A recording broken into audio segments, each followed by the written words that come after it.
Paul Gilroy has argued that representations of ethnicity continue to be influenced by attitudes that have their roots in the colonial era. These attitudes, which reflect imbalances in power, lead to the construction of a binary between us and them.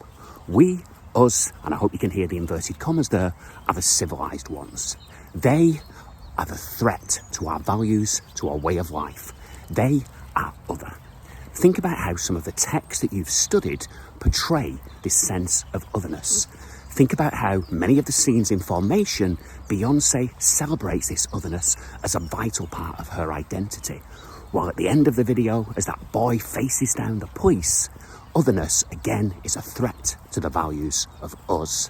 Think about how in certain articles in Hook magazine, that sense of otherness is erased, and that magazine celebrates our similarity rather than our difference.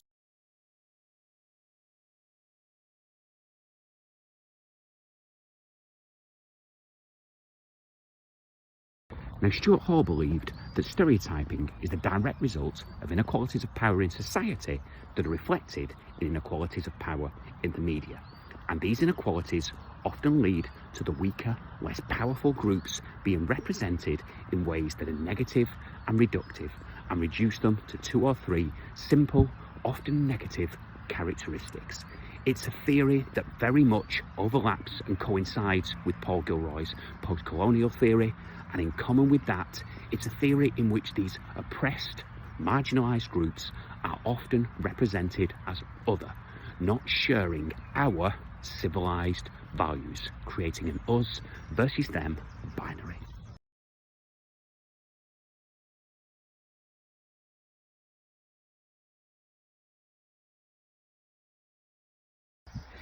David Gauntlett observed that in the past, the media tended to offer representations of gender that were mostly singular and straightforward.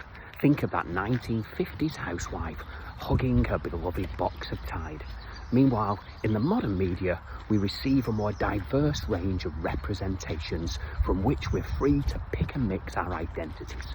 Think Hook, think attitude, think Formation. Mostly, just think.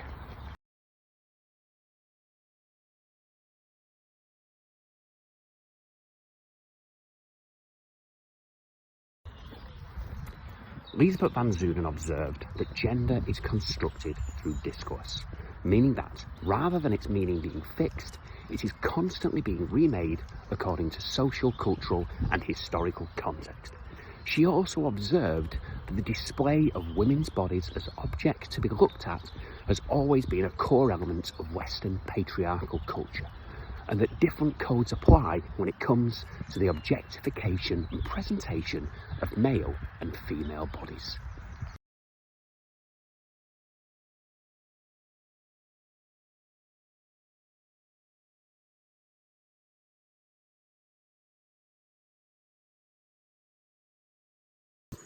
Judith Butler has argued that gender, far from being fixed or innate, is actually constructed through performance. We perform the actions that define us as masculine or feminine. These performances aren't singular, but are in fact a process of ritual and repetition.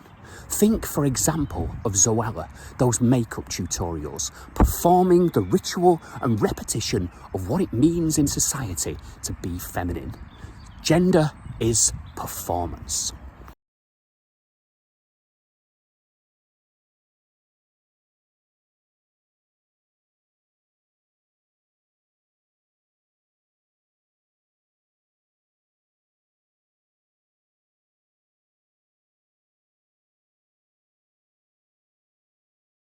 Bell Hooks was an example of an intersectional feminist.